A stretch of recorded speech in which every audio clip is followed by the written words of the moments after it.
So DHS has now confirmed to Fox that the federal agents who fired their weapons, there were two of them, according to the report, during the fatal shooting of Alex Preddy in Minneapolis, have been placed on administrative leave. We are told that is a standard procedure in the midst of an investigation and the tragic outcome of what happened at that incident. So that's the latest. They are both on leave. Now, DHS Secretary Noem is facing some calls to resign in the wake of Preddy's death.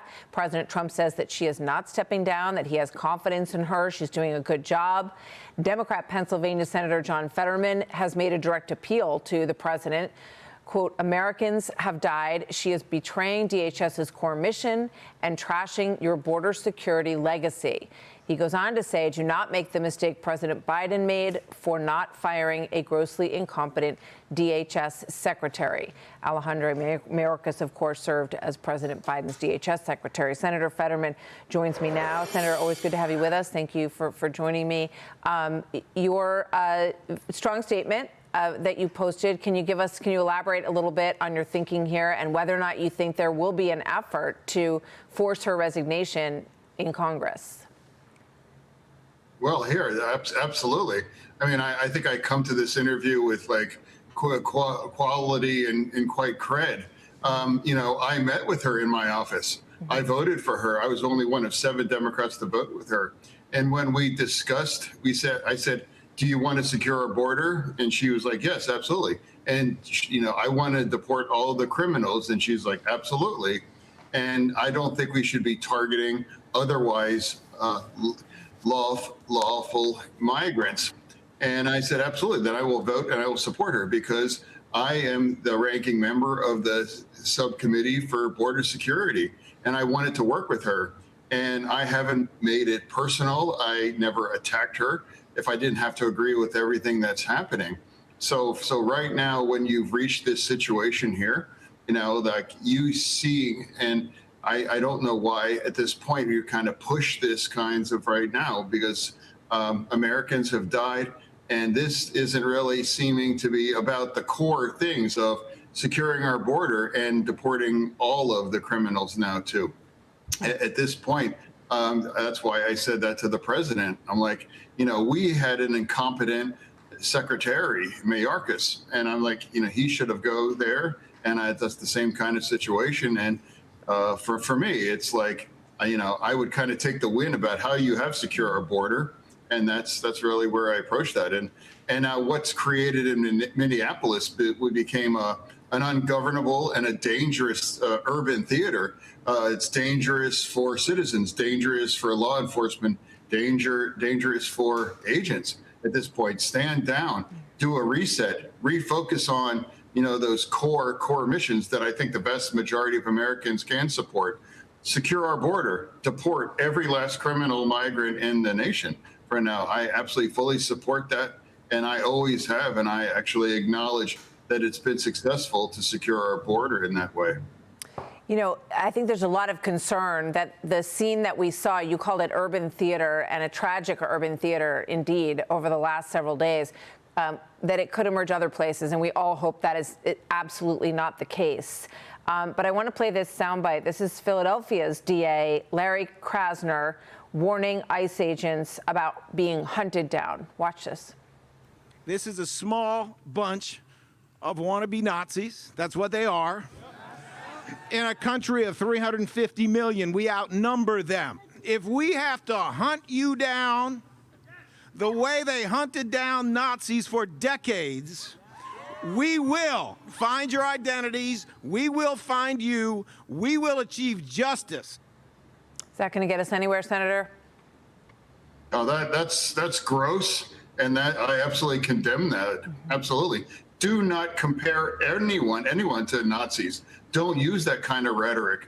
That could incite violence, and now I strongly reject that and condemn that kind of language in the strongest terms. Members of ICE are not Nazis. I don't compare anyone to Gestapo and those things. This is one of the reasons why I think we should stand down in what's happening in Minneapolis. We all have to reduce the temperature. We have to turn it down. And using that kinds of rhetoric, again, I can't ever support that. And I have a basic rule in politics: don't compare anyone to Nazis. I don't care. You just don't do that. These are not Nazis.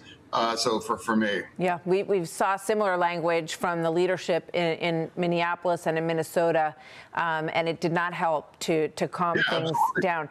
Let me ask you about this. There's obviously another standoff that could lead to a shutdown this weekend, and I'm curious what you think about stripping out this DHS bill. And I would just remind people that DHS is fully funded from the big, beautiful bill all the way through 2029. So rejecting this funding this weekend is not going to have any impact on funding ICE. What do you think? Thank you for reminding. Go That's ahead. The truth. Absolutely, 1,000%. And I don't know if your viewers remember, I really led that as the Democrats, that we cannot ever shut our government down. Yes. Just last month, I guess it was even happening. It's always wrong to shut our government down. And now, for me, I'm a Democrat that I will never ever vote to defund our military. Absolutely not. And now, this would be the second time we would not pay our military twice in 2 months. 2 months. And for me, as you just correctly pointed out, ICE already has their funding already because of the big, beautiful bill at this point. So for me, I would love to have some modest kinds of changes and to make the ICE process better, safer for everybody. And I want to just, focus on deport every criminal migrant in the nation and secure our border, because, our party, we failed at the border, and it was a disaster during the Biden administration. So for me, that's what I want. But for me, shutting the government down and pushing our military and not go without a paycheck for like 45 days that we had to do, I can't support that. But I do hope we're able to just focus on the DH1, and we can have a bipartisan conversation to make some of the kinds of the appropriate and refocus what the true mission about ICE should be in that. And I'm also one of the Democrats. All of the abolish ICE and all that nonsense, that's absurd.